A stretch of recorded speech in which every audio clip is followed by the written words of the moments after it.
भारत ने एक दिन के राजकीय शोक की घोषणा की है। आपको बता दें कि ईरान के राष्ट्रपति इब्राहिम रईसी के सम्मान में पूरे भारत में राष्ट्रीय ध्वज को झुकाया जाएगा और आधा ध्वज इस दिन झुका रहेगा, जहां इसे नियमित रूप से फहराया जाता है और राजकीय शोक की अवधि के दौरान मनोरंजन वाला कोई भी आधिकारिक कार्यक्रम नहीं होगा। के झंडे लगे हुए हैं, उन्हें आधा झुका दिया जाएगा। इस गम की घड़ी में, इस दुख की घड़ी में इंडिया के प्राइम मिनिस्टर नरेंद्र मोदी ने ईरान के साथ इजहार यकजहती करते हुए कहा है कि हम ईरान के साथ खड़े हैं। The Chabahar port agreement actually is something bigger than a port. Thanks to, in fact, the two people who unfortunately died yesterday in the helicopter crash, the President of Iran and the Foreign Minister of Iran. Because of their interest and their initiative, we were actually able to finalize a long-term agreement. तो India Iran के मैं देख रहा था ताल्लुकात important है, बल्कि ये कुछ अर्सा पहले तक इंडिया को 10% की अपनी ऑयल नीड्स ईरान से आ रही थी। इंडिया ईरान रिलेशंस के ऊपर इंडिया जारी बात है इस खित्ते की एक मेजर पावर है, और ईरान भी जो है उसने मिडल ईस्ट हो, भले सेंट्रल एशिया हो, वेस्ट एशिया हो, ईरान ने अपने अच्छे फुटप्रिंट्स रखे हुए हैं, बल्कि सबकी नाक में दम करके रखा हुआ है। इंडिया के और इंडिया के जो प्राइम मिनिस्टर उन्होंने आगे कंडेम किया इस वाक़े को। ठीक है, उन्होंने बोला कि इस मुश्किल वक्त में हम ईरान के साथ खड़े हैं। सर, इंडिया ने तो कहा है कि हम उनके साथ खड़े हुए हैं। तो ऐसे ही होता है ना, आजकल का ड्रामे नहीं देख रहे, अर्तुगरुल नहीं देखते आप लोग। अर्तुगरुल में भी तो ऐसे ही है, वो एक वो अपना बशिंदा छोड़ते हैं, ठीक है, वो उसको अपना दाढ़ी रखवा दी, यहाँ कोई भी उसको उन्होंने दे दिया भाई आप पगड़ी रख लो। ऐसे ही उन्होंने जब मरा तो उन्होंने कहा जी ठीक है जी हम आपके साथ हैं, मंगोलों ने कहा हम आपके साथ हैं, बाज़ल्तीनियों ने कहा हम आपके साथ हैं। तो ये भी वही, कुछ लोग को मतलब हर एक अपनी अपनी, और कुछ लोग तो ये कह रहे हैं कि ऐसी सिचुएशन में अगर ये हमला हुआ है इसके पीछे पाकिस्तान का भी बड़ा मतलब, क्या कहना चाहेंगे आप? नहीं जय हिंद दोस्तों, जैसा आप लोगों को पता है कि हेलीकॉप्टर हादसे में ईरानियन प्रेसिडेंट इब्राहिम रईसी जी की मृत्यु हो गई, और उसी के संदर्भ में भारत में एक दिन का राष्ट्रीय शोक का ऐलान किया गया है और भारत के झंडे को थोड़ा झुका भी दिया गया है, जितने भी राष्ट्रीय इमारत पे भारत का झंडा फहरता है। साथ के साथ एक दिन तक कोई भी रंगारंग कार्यक्रम, कोई भी खुशी या उल्लास वाले कार्यक्रम भारतीय गवर्नमेंट की तरफ से नहीं मनाया जाए। यह इसलिए दोस्तों क्योंकि ईरानियन प्रेसिडेंट इब्राहिम रईसी ने भारत और ईरान रिलेशन के लिए जितना कुछ किया है शायद वो किसी भी ईरानियन लीडर ने नहीं किया। दोस्तों, मैंने अपने पिछली वीडियोस में भी आप लोगों को बता रखा है कि भारत को सस्ती तेल की ऑफर ईरानियन राष्ट्रपति इब्राहिम रईसी ने ही दिया। इवन दो चाइना से भी सस्ता तेल का ऑफर भारत को ईरानियन प्रेसिडेंट ने किया था, तब जाके भारत ने ऑयल परचेज करना शुरू किया था ईरान से सस्ते दामों पे, वो भी 10% ऑयल भारत खरीदा करता था ईरान से। चाबहार पोर्ट का एक्सेस दिया, भारत को अफगानिस्तान जाने का रास्ता दिया, सेंट्रल एशिया जाने का रास्ता दिया, भारत के लिए वीजा फ्री किया, और क्या क्या नहीं किया ईरानियन प्रेसिडेंट इब्राहिम रईसी ने भारत के लिए, ठीक है। और यहाँ तक दोस्तों मैं कई न्यूज़ चैनल्स पे सुन रहा था कि वो तो भारत आने के लिए भी तैयार थे, लेकिन भारत ही मना कर रहा था क्योंकि ईरान पर यूएसए के द्वारा सैंक्शन लगे हुए हैं। अगर भारत ईरानियन प्रेसिडेंट को अपने देश बुलाता तो यूएसए से रिलेशन थोड़ा बिगड़ सकते थे। बताया गया कि दिवंगत गणमान्य व्यक्तियों के सम्मान में भारत सरकार ने निर्णय लिया है कि 21 मई को पूरे भारत में एक दिन का राजकीय शोक रहेगा।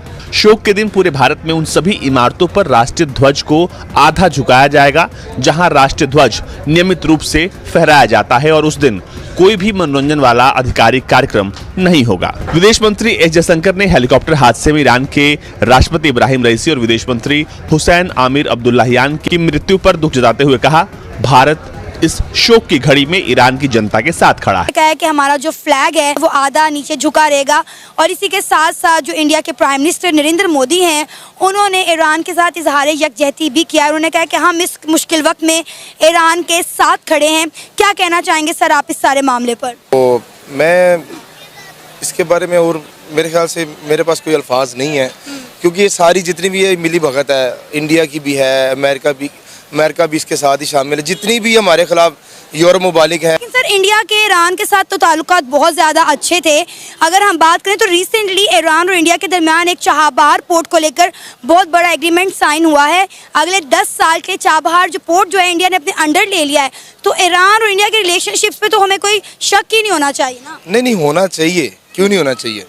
बाद में फिर वही कहूँगा कि जब बाज़ल्तीनी और मंगोलों के दरमियान में ऐसे एग्रीमेंट होते थे ना, उन्होंने अगली किसी भी ताकत को गिराना है तो उन्होंने आपस में इत्तेहाद करना है, ठीक है, इत्तेहाद करना है, लेकिन उनके दिल में कुछ और है, उनके दिल में कुछ और है, ठीक है।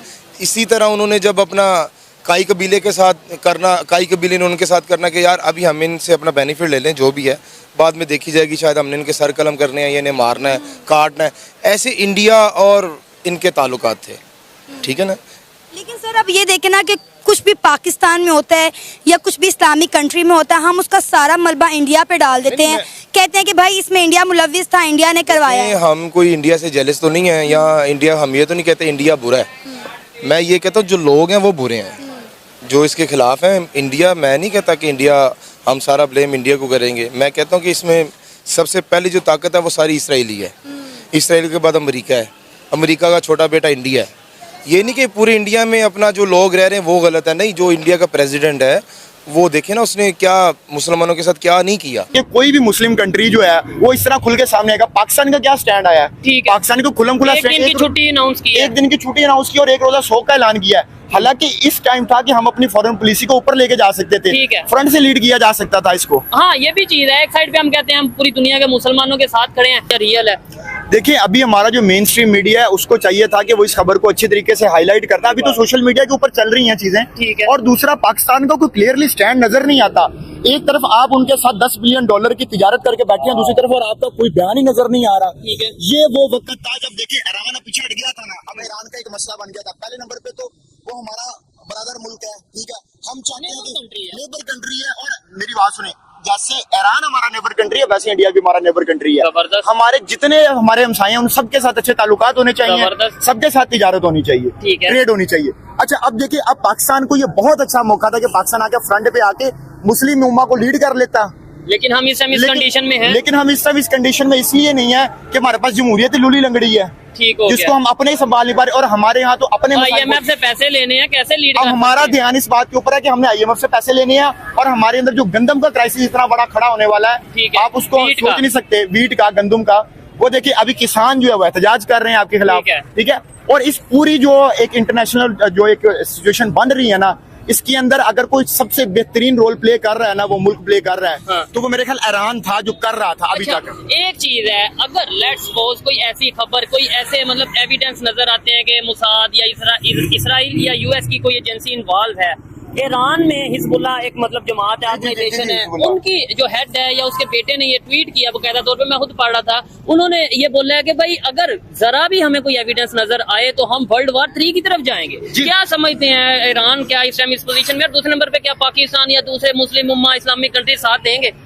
देखिए अगर तो ये वाकई निकल आता है क्लू, तो मैं आपको प्रिडिक्शन कर रहा हूँ कि ये बात वाकई वर्ल्ड वॉर की तरफ जाएगी। सारे मुस्लिम कंट्रीज नहीं मिल सकते, लेकिन मुस्लिम कंट्रीज के साथ आप उनका ब्लॉग देखें ना, रशिया उनके ब्लॉग में मौजूद है, चाइना उनके ब्लॉग में मौजूद है, और तीसरा ईरान मौजूद है। अब देखिए रशिया, चाइना और ईरान ये तीनों एक दूसरे की मजबूरी है, और चौथा इंडिया भी मजबूरी है चाह बहार की वजह से, ठीक हो गया, ठीक है, जो गवादर के बिल्कुल सामने 10 साल के नहीं लगता कि इंडिया किसी भी ऐसे मामले में इन्वॉल्वमेंट करेगा। इंडिया इन्वॉल्वमेंट नहीं करेगा, लेकिन इंडिया उस वक्त ये सोचने पे जरूर मजबूर होगा कि हमें किस साइड पे खड़ा होना चाहिए। ठीक हो गया, हाँ ऐसी पोजीशन बनने से बचा सकते हैं। ऐसी वो अपने आप को, या तो वो अपने आप को न्यूट्रल रखेगा, हाँ। वो किसी की तरफ जाएगा नहीं। क्योंकि 2 एग्जांपल्स मौजूद हैं, रशिया यूक्रेन की वार चल रही है, कॉन्फ्लिक्ट चल रहा है, उसमें इंडिया चाहता है या कोई ना कोई होता है, इंडिया न्यूट्रल रहा। उसमें इंपॉर्टेंट बात ये है कि उसमें चाह बहार पोर्ट जो है वो बड़ा एक इम्पोर्टेंट रोल प्ले कर रही है, क्योंकि वो रशिया से आपको पता है सबसे ज्यादा ऑयल कौन ले रहा है? बिल्कुल सबसे ज्यादा ऑयल वही ले रहा है। पाकिस्तान ने भी कोशिश की थी लेने की, लेकिन वो बाद में मिला नहीं था, ज्यादा बात है। अब देखिए ना, वो जो चाह बहार पोर्ट है वो पूरी सेंट्रल एशिया को कनेक्ट करती है आपस में, ऐसे ही है। जैसे हमें कहते हैं कि सीपैक हमारे लिए गेम चेंजिंग है, जो कि हमें बनता हुआ तो नजर नहीं आ रहा, ठीक है। पिछले 10-15 साल से यही सुन रहे हैं कि गेम चेंजिंग है, इसी तरह वो चाह बहार बना रहे हैं, ठीक है। तो अब लेकिन उसने तो जो नेतन्याहू है उसने तो इसके बात को डिनाई कर दिया कि हमारा इसके अंदर कोई हाथ नहीं है, लेकिन अगर उसका हाथ वाकई निकलता है तो इस खित्ते की सूरत हाल जरूर बदलेगी। ठीक है दोस्तों, ईरानियन प्रेसिडेंट इब्राहिम रईसी जैसे भी थे अपने देश के हित के बारे में सोचते थे। दोस्तों, जो देश उनके साथ जैसा बर्ताव करता था वो वैसा ही बर्ताव करते थे, ठीक है। ईरान मुस्लिम देश होने के बाद भी ठीक ठाक डेवलप देश है, वहाँ पे कभी भी एक दूसरे धर्म के खिलाफ नफरत देखने को हाल फिलहाल में नहीं मिलता है। हालांकि हिस्ट्री ऐसी रही है कि वहाँ इस्लामाइजेशन या रेडिकलाइजेशन हुआ है, लेकिन इब्राहिम रईसी जब से लीडर बने हैं, ठीक है, उन्होंने इस्लाम का फॉलो तो जरूर किया है, लेकिन वहाँ पे रेडिकलाइजेशन देखने को हमें नहीं मिला। एंटी हिंदू सेंटिमेंट्स या भारत के खिलाफ भड़काऊ बयानबाजी ऐसा देखने को नहीं मिला है, कतई नहीं मिला। हाँ, पास्ट में शायद इब्राहिम रईसी भारत के खिलाफ रहे हों, ठीक है, उस समय नेशनल उनका इंटरेस्ट कुछ और रहा हो या जो भी रहा हो, लेकिन प्रेजेंट में तो एट प्रेजेंट पिछले 10-12 सालों से तो भारत के बहुत अच्छे दोस्त थे, ठीक है। जब वो प्रेसिडेंट नहीं थे तब उन्होंने एक बार कश्मीर पे भारत के खिलाफ बयान दिया था। उन्होंने ये कहा था कि भारत को जो है कश्मीर पे खुले विचारों से सोचना चाहिए।